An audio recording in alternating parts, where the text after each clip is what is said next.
tellement magique. Ça a été le film le plus magique que j'ai tourné jusqu'à maintenant. I feel like I'm losing, feel like I'm losing you. I feel like I'm losing, feel like I'm losing you.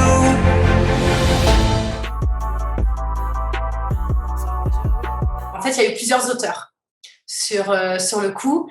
Et c'est vrai que jusqu'à trouver la bonne qui a su vraiment me cerner et vraiment de voir aussi mon objectif par rapport au livre, par rapport au film, enfin de retranscrire le maximum du livre au film. Avec TF1, la prod et moi, on a travaillé tous les trois main dans la main, vraiment. On a avancé main dans la main et en fait, tant que le scénario ne plaisait pas aux trois, on continuait.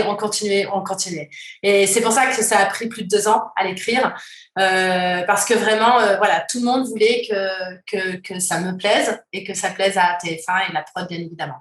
Donc voilà, donc ça a été super et c'était un bon moment, en tout cas, un bon moment passé avec l'écriture. Ces 2 ans, ça a été génial. Et donc voilà, on en est arrivé à ce scénario-là.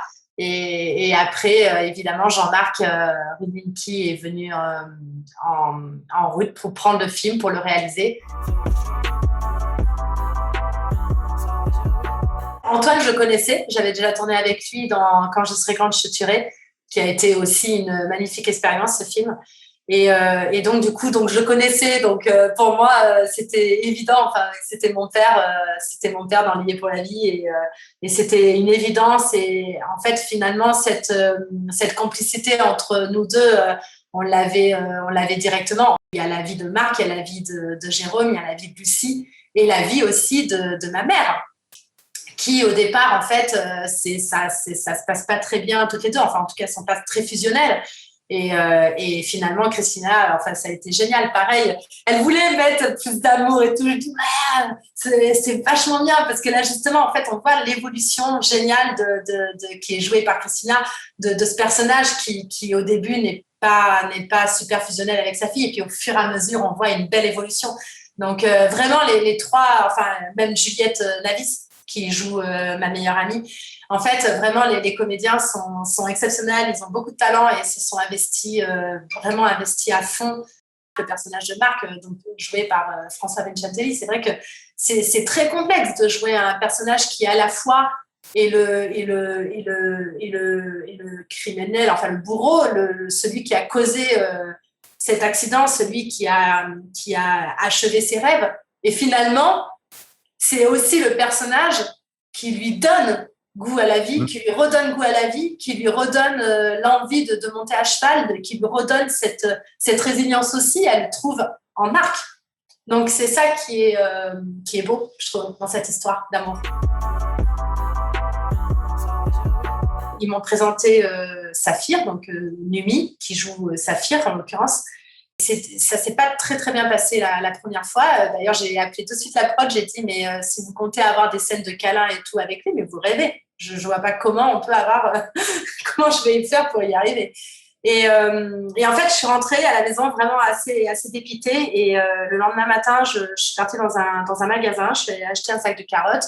Tout le monde s'est foutu de moi parce que je suis arrivée avec mes carottes, mais parce qu'ils m'ont dit tu vas pas l'acheter avec des carottes, ça c'est sûr. Mais je dis mais non, je compte pas l'acheter avec des carottes, vous allez voir. Et donc je suis allée le voir dans son box et je suis allée lui parler 5-10 minutes. Je suis allée lui parler vraiment, yeux dans les yeux, hein, et j'ai parlé au cheval. J'ai parlé sur ma vision du cheval, sur le respect, sur tout ce qu'il nous a apporté dans ces différentes époques. Comment il était utilisé à travers l'handicap, à travers l'Alzheimer, à travers les enfants, comment il était utilisé, comment il pouvait aider. Et je dis, et là, j'ai besoin de toi, en fait, pour que dans ce film, j'arrive à retranscrire au maximum ce que Céline Gerny m'a dit, d'ailleurs, quand j'ai écrit le bouquin, qu'elle a eu cette fusion, en fait, avec le cheval, de passer de valide à non valide sur le cheval, et d'avoir cette fusion. Et je sais que c'est possible. Je l'ai regardé, j'ai dit, je sais que c'est possible. Je sais que tu es intelligent, qu'on est intelligents tous les deux et qu'on va y arriver. Je lui ai donné une carotte. Une carotte quand même. Et ben, je vous jure, je ne sais pas si c'est un déclic de lui ou de moi, mais tout a changé. Ça a été magique, vraiment. Il a appris à me faire confiance, j'ai appris à lui faire confiance. J'ai appris à faire confiance à ce professionnel et lui a appris à faire confiance à cette débutante. Je suis tombée amoureuse de ce cheval, vraiment, je vous le dis. Je vais encore le voir actuellement parce que c'est un amour inconditionnel vraiment qui est né entre nous deux. Ça a été très, très fort. Il y a beaucoup de Laetitia, il y a beaucoup de personnes proches que j'ai eues dans ma vie aussi.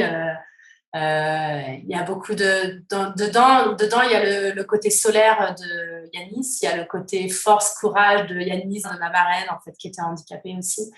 Et il y a tout ce côté, évidemment, battant, de résilience. Le livre m'a servi beaucoup au niveau du pardon. En fait, je suis une personne qui, à la base, est plutôt rancunière.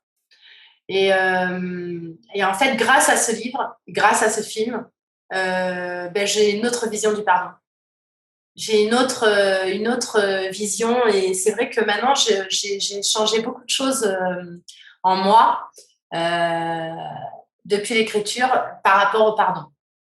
Il y a des choses évidemment que j'ai en moi qui font souffrir et tout ça et qu'on a du mal à pardonner en fait. Mais des choses graves ou pas graves, mais peu importe. C'est pour ça que ce sujet du pardon m'a beaucoup apporté et m'a beaucoup servi.